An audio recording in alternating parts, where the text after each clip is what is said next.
Tonight, the world is on edge. The atmosphere is thick with uncertainty, as breaking news flashes across every screen, and the eyes of the world turn to Washington, D.C. In the shadow of the White House, reporters scramble for updates, and anxious citizens await answers. Earlier today, President Donald Trump made a stunning announcement. He had authorized targeted military airstrikes against Iran's key nuclear facilities. The decision, made after weeks of mounting tension and intelligence briefings, marks a dramatic escalation in the ongoing standoff between the United States and Iran. As military jets roared into the night sky, the world watched, holding its breath. The news sent shockwaves across the globe, rattling financial markets and igniting fierce debate at the United Nations. Stock markets plunged within minutes, with investors fearing the outbreak of a wider conflict. In capitals around the world, leaders convened emergency meetings, and news anchors struggled to keep up with the rapidly unfolding events. In a televised address from the Oval Office, Trump claimed the strikes were a necessary response to Iran's rapid pursuit of nuclear weapons, insisting this was a move to prevent war, not start one. He argued that intelligence left no doubt about Iran's intentions, and that decisive action was required to protect American interests and global security. The United States has now taken direct military action against a sovereign nation's nuclear program, a step with unpredictable consequences. Pentagon officials briefed the press, emphasizing the precision of the strikes and the hope that escalation could be avoided, but acknowledged the risks of retaliation and regional instability. Allies in Europe called for de-escalation, urging all sides to return to the negotiating table. Meanwhile, Russia and China condemned the strikes as reckless and dangerous, warning of dire consequences for international peace. Protests erupted outside embassies as citizens voiced their fears and frustrations. Meanwhile, Israel and Saudi Arabia quietly voiced support, seeing the strikes as a strong stance against a common adversary. Behind closed doors, regional leaders weighed their next moves, aware that the balance of power in the Middle East could shift overnight. The world now faces a diplomatic crisis of historic proportions, with alliances tested and the threat of further conflict looming large. Diplomats are working around the clock, holding urgent meetings and searching for a path to peace, but the next steps are anything but clear. The stakes could not be higher. As night falls over Washington and capitals worldwide, leaders, soldiers, and citizens alike brace for what comes next, knowing that the decisions made in the coming hours could shape the course of history. In a late-night press briefing, the Pentagon revealed the first official details of what it called Operation Swift Justice, a mission that had been rumored for weeks but only now confirmed. The world watched as top defense officials stepped up to the podium, their faces grave, outlining the scope and intent of the operation. The Pentagon, shrouded in secrecy and lit by floodlights, became the epicenter of global attention as the news broke. Just before dawn, waves of U.S. bombers and cruise missiles streaked across the sky, targeting Iran's heavily fortified Fordow and Natanz nuclear sites. These facilities, long suspected to be at the core of Iran's uranium enrichment program, were chosen for their strategic importance.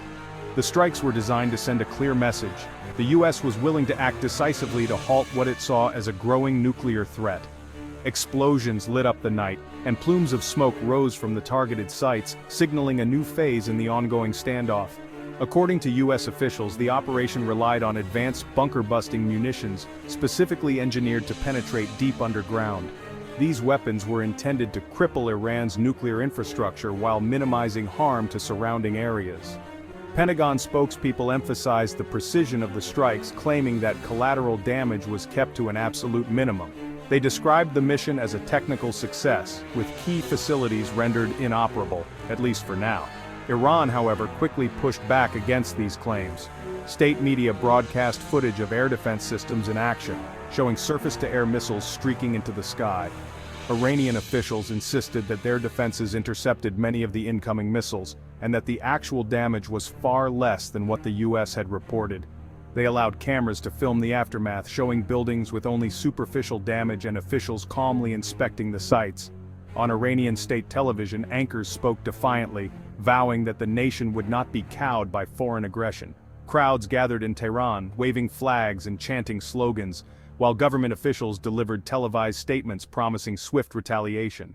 The broadcasts denied any major setback to Iran's nuclear ambitions, instead framing the attack as a rallying point for national unity and resistance.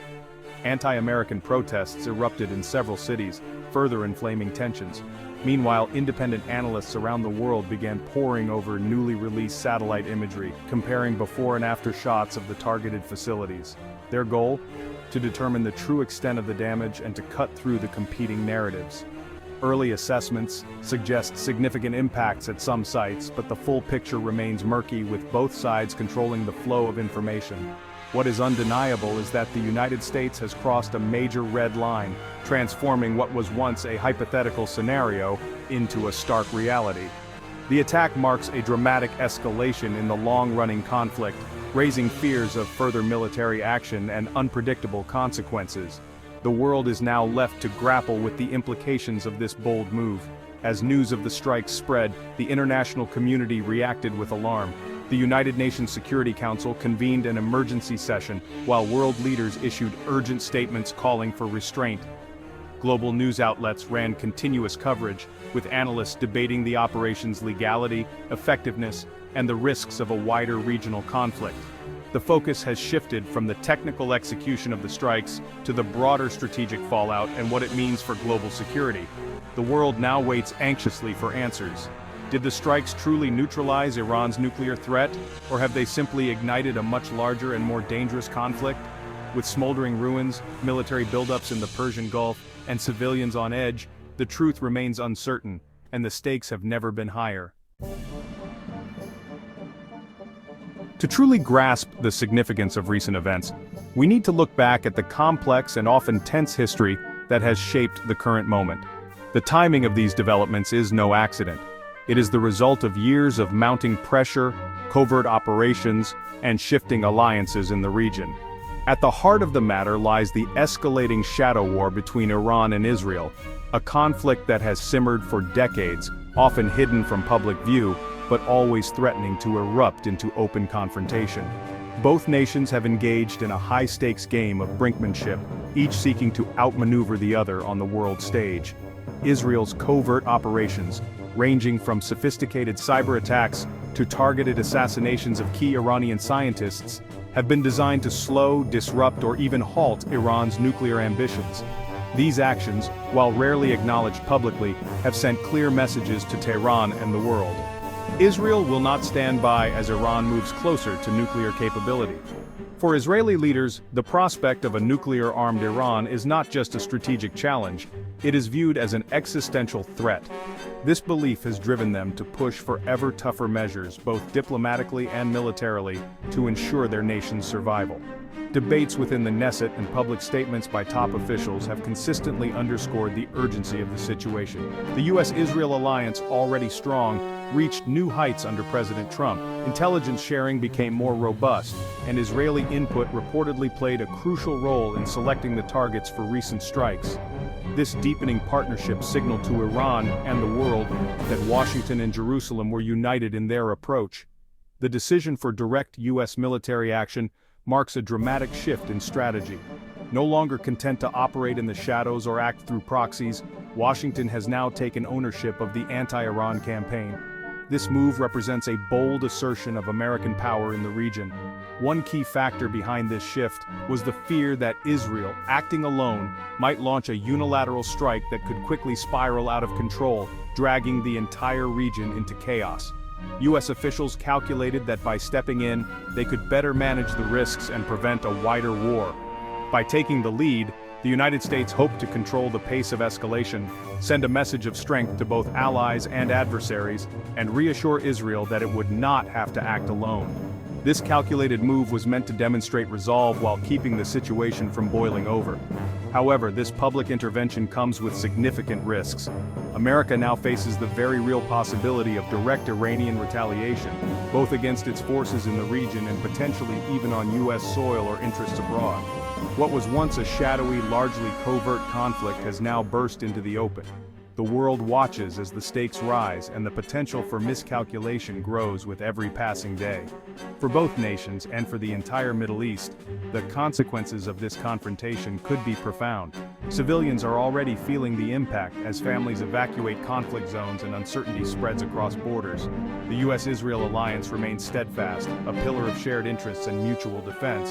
But as the risks mount and the shadow of war lengthens, the world is left to wonder, how far will this alliance go, and at what cost? After the strikes, President Trump delivered a blunt ultimatum to Iran.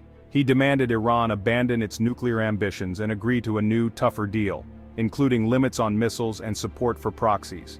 Trump warned that any retaliation would trigger even greater US military force.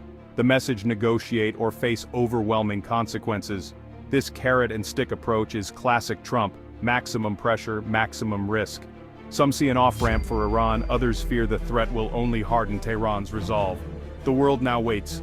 Will Iran choose negotiation or escalation? The stakes are existential. The strikes and Trump's ultimatum have split the world. In the US, Republicans praise decisive action. Democrats warn of reckless escalation and demand a return to diplomacy. Allies like the UK urge restraint while France and Germany criticize the move as dangerous. Middle Eastern partners, including Saudi Arabia and the UAE, quietly support the US at the United Nations. Russia and China condemn the strikes and vow to block further sanctions. The Secretary General calls for urgent de-escalation, warning the world cannot afford another Gulf War. The global divide is stark. Consensus has collapsed. The risk of a major geopolitical confrontation is real. The world's diplomatic machinery is now in overdrive. The next moves will shape the future. The economic shock was immediate. Oil prices soared, markets tumbled, and the Strait of Hormuz became a flashpoint. Any disruption here could trigger a global recession. Militarily, Iran has options: missile strikes on US bases, proxy attacks across the region, or cyber warfare. The risk of a multi-front conflict is real, with groups like Hezbollah and the Houthis poised to act. Miscalculation could spark a wider war. One mistake, and escalation is inevitable. The strikes may also rally Iranians around their regime, strengthening hardliners. Instead of weakening Tehran, the US may have made diplomacy even harder. The region is a tinderbox. The airstrikes have changed the global conversation on nuclear weapons. Iran may now see a bomb as its only true deterrent, accelerating its program underground. The lesson for other nations: nuclear capability is the ultimate insurance. The non-proliferation regime is at risk. Others may follow Iran's path. If Iran withdraws from the Nuclear Non-Proliferation Treaty, the world loses all oversight. The crisis has shifted from containment to a race against proliferation. The world faces a new, more dangerous nuclear era. The stakes for global security have never been higher. Tehran's leaders now face a fateful choice. Hardliners demand immediate, forceful retaliation to restore deterrence. Pragmatists warn that war with the US would be catastrophic and urge exploring Trump's offer to negotiate. Iran's likely response: a mix of symbolic military action and back-channel diplomacy. The supreme leader's decision will hinge on his reading of American resolve and Iran's own survival. A misstep could plunge the region into war. Restraint could open a path to talks. The world watches for Iran's next move. The internal power struggle in Tehran will decide the outcome. The stakes: war or a chance at peace. The world stands at a crossroads. One path: de-escalation, fragile peace, and a return to diplomacy, if both sides compromise. The other, a cycle of attack and counterattack, drawing in regional powers and risking global chaos. The human and economic costs would be staggering. The international community must press for restraint and provide a platform for dialogue. Trust is low, but the need for unity is urgent. The coming days will test the wisdom of leaders in Washington, Tehran, and beyond. The choice between devastating war and difficult peace is now in their hands. The world holds its breath, hoping for wisdom over war.